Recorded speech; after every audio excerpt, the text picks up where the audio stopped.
Hey guys, I am here with Lara Tiro. And Lara and we're shooting something fun today because Lara and I got to talking last week and we realized that in our worlds, there are a lot of folks who use contractors, who have thought partners, who have partners that get paid to give good advice, to give good guidance, those sort of things. And we thought that maybe one of the things that we should have a conversation around is when to ask for advice and then when to expect that you should be paying for some of that as well. Because we're good people, we give away lots of stuff, but we kind of need to get paid and eat. Well, especially us, because I think we really love eating. So And eat, yeah, eat getting as paid. many different variety of foods and culture food. Yeah, Yeah. right. And so Mhm. one of the things, Laura, I wanted to ask you about was um, what the balance is between free advice and paid guidance. There definitely is. It is a balance. I mean, as you said, Phil, we love to give, we love to share insights with those in our CPG community. But for me, it's always that understanding. Here's a quick pointer, or here's a quick website where you can find all the labeling compliance. But we are happy, I'm happy to give that away. Here's a little link. But when it comes to asking more and more questions, that's where the line is way beyond free advice, right? Because we're here to help you go faster and move to that end goal quicker with strategy. So it's not just as simple as here's the website, but we're here to offer how you can navigate all these, especially in labeling, all the labeling compliance and where that gray line or gray area is. And that's on my side, on the labeling side. And I don't know about you, Phil. What's your thought on balancing free with paid? Yeah, I think that one of the ones that's really easy because sometimes it's not easy to figure out what is free and what is not free. But time is a very good indicator of whether it should be something free. So if you have a quick question for us, I feel like for the most part we can answer those, no problem. And you probably, I'll speak for me, but I feel like I know Laura enough to know that you will probably get a disproportionate of time. That's not a promise. That's just what we do, right? Is if you ask, I will probably spend the time with you that's required. But at some point, you start pushing time, and then that's when you should, as a brand or a partner, should be thinking about asking that question of, hey, listen, like, what does time with you cost? Mhm. Right? Are we moving into paid territory?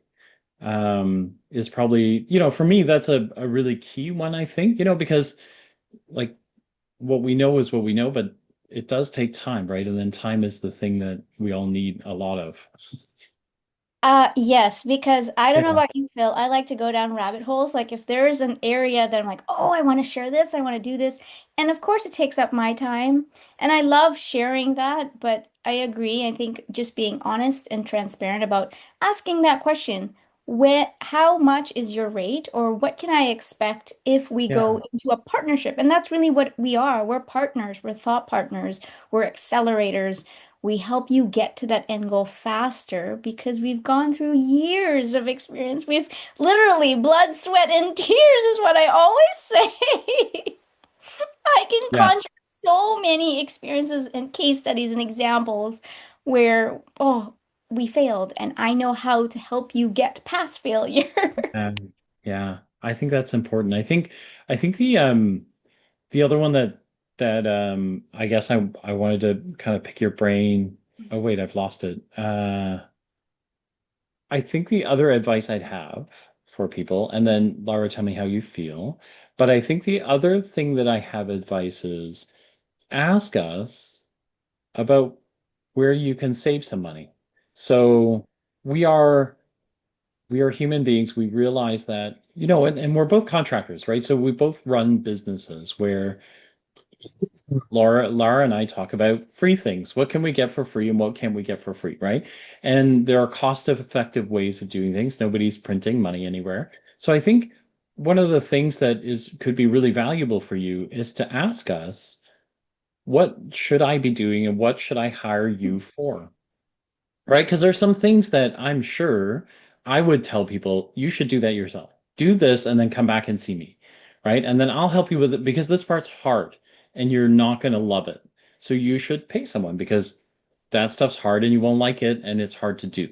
Right? But this part's easy. It's just grinding away. So go do that. You'll save some cash there and then come back and do the other part with me because it's a little bit easier. Like, do you have I feel like in your world it would be similar. There would be some similar bits, no? Yeah, I like that advice. Do the work that you can handle, that you know where your strengths are, and Yeah. that we are here to really dig deep into scope or strategy work. And I always say, like, the best way to work with me is I'll always ask for a project brief, and then it defines goals, scope, and it's always that, that trifecta of project management. You really need to understand what it is you're trying to achieve, and that will help us determine, okay, here's where we can give you as much support as we can as a consultant or as a partner, to help you move from uh, where you are to your end goal. And I do like that. I like that idea of yeah. Good point, Phil. I like that. I like that. I think the other thing I want to ask you, so we don't drag this out, but Hmm. um, you know, when you connect with folks like us, sometimes it's helpful to plan for continuance, like continuing touch bases. So not necessarily volunteering us for retainer, right? Because I think lots of brands kind of go, "Ooh, like how much a month or whatever." But Mhm. you should think about if you find what we give you is valuable, somewhere you should plan for a couple of check-ins a year or some sort of regular cadence because sometimes the one piece of advice is not enough. Yeah. Yeah. To me, I think about stage gate. So where that stage or phase you are in your business and where we can help during the transition from phase or stage gate one to two to three to final launch. And I like that. I like you address the continuing guidance or the cadence. So you're always continuing to think about where you are as you grow your business, right? I mean, we're all entrepreneurs in a sense, right? So I think we all understand what you said, Phil, free tools versus free advice versus paid advice to continued guidance. Um, yeah, Yeah. good Yeah. points. Um, I think I think the pieces that I would leave with you, I guess we're obviously doing this because one, we want to make sure you're having healthy conversations with the consultants around you. We Mhm. live in an ecosystem that is amazing for people who are willing to share. Yeah, Uh, and so I think one is you've got to make sure that you do your part to maintain that balance. Both Laura and I can probably speak to ecosystems that we come from where that balance is not there and it's not such a nice place to be all the time. So that's one. And then two is I think you think of consultants not as just hired help, but accelerators, because we're here to help you really step it up a notch and to grow quicker, is a big part of what we do, I think. I love that. I love the visual of an accelerator. I always like to think of us as a lighthouse. So we light the way or the path Lighthouse. to where you need to Yeah. be. Traditionally, the CPG industry has been gatekept, right? I mean, you and I have grown up in this space, and there hasn't been opportunity to share. And I love that we're all sharing. LinkedIn has Yeah. been a great tool. A lot of groups or associations lean on us to help and share our knowledge. But like you said, we're here as accelerators, as a lighthouse, as a navigator, because we've gone through it. No, Yeah. really, we have. I Yeah. mean, Yeah. I don't know how many plant trials you've been through, but I've been through Oh so gosh. many. I can't So even. many. So many. So many. I love it. I love it. Lara, thanks for doing this with me. Yeah, thank you. Appreciate it, Phil. Thank you so much. Thanks.